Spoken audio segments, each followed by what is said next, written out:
ഗാന്ധിജി എത്ര തവണ കേരളം സന്ദർശിച്ചിട്ടുണ്ട്? ഉത്തരം 5 തവണ. ഗാന്ധിജി ആദ്യമായി കേരള സന്ദർശനം നടത്തിയത് എന്നായിരുന്നു?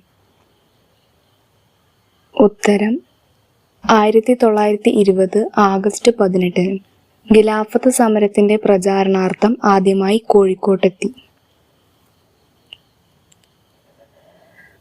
ഗാന്ധിജിയെ ആദ്യമായി രാഷ്ട്രപിതാവ് എന്ന് വിളിച്ചതാരും? ഉത്തരം സുഭാഷ് ചന്ദ്രബോസ്. ഗാന്ധിജിയെ മഹാത്മാ എന്ന് വിശേഷിപ്പിച്ചത് ആരും?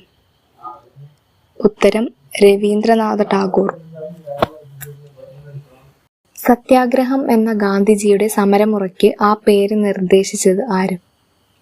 ഉത്തരം മകൻലാൽ ഗാന്ധി. ഇന്ത്യയിൽ ഗാന്ധിജിയുടെ ആദ്യ സത്യാഗ്രഹ സമരം ഏതായിരുന്നു? ഉത്തരം ചമ്പാരൻ സത്യാഗ്രഹം. ഗാന്ധിജിയെ അർദ്ധനഗ്നനായ ഫക്കീർ എന്ന് വിശേഷിപ്പിച്ചതാരും? ഉത്തരം വിൻസ്റ്റൺ ചർച്ചിൽ. സത്യത്തെ അറിയാൻ ഏറ്റവും പ്രയോജനപ്പെടുന്നത് എന്ന് ഗാന്ധിജി വിശേഷിപ്പിച്ച ഗ്രന്ഥം ഏത്? ഉത്തരം ഭഗവത്ഗീത.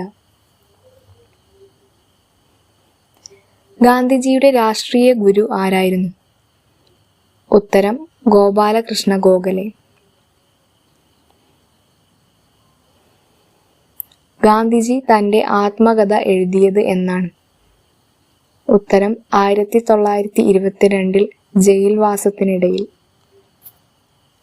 എന്റെ സത്യാന്വേഷണ പരീക്ഷണങ്ങൾ ഗാന്ധിജി ഏത് ഭാഷയിലാണ് എഴുതിയത്? ഉത്തരം ഗുജറാത്തി. ഏത് സത്യാഗ്രഹവുമായി ബന്ധപ്പെട്ടാണ് വല്ലഭായ് പട്ടേലിന് സർദാർ എന്ന പേരുകൂടി ഗാന്ധിജി നൽകിയത്?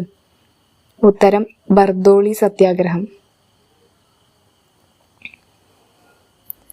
ഗാന്ധിജിയുടെ ജീവിതത്തിൽ സ്വാധീനം ചെലുത്തിയ 2 നാടകങ്ങൾ ഏതെല്ലാമായിരുന്നു? ഉത്തരം ഹരിശ്ചന്ദ്ര, ശ്രാവണകുമാരൻ. ദക്ഷിണാഫ്രിക്കയിലെ ഡർബണിൽ നിന്ന് ഗാന്ധിജി പ്രസിദ്ധീകരിച്ച ആഴ്ച പതിപ്പിന്റെ പേരെന്തായിരുന്നു? ഉത്തരം ഇന്ത്യൻ ഒപ്പീനിയൻ.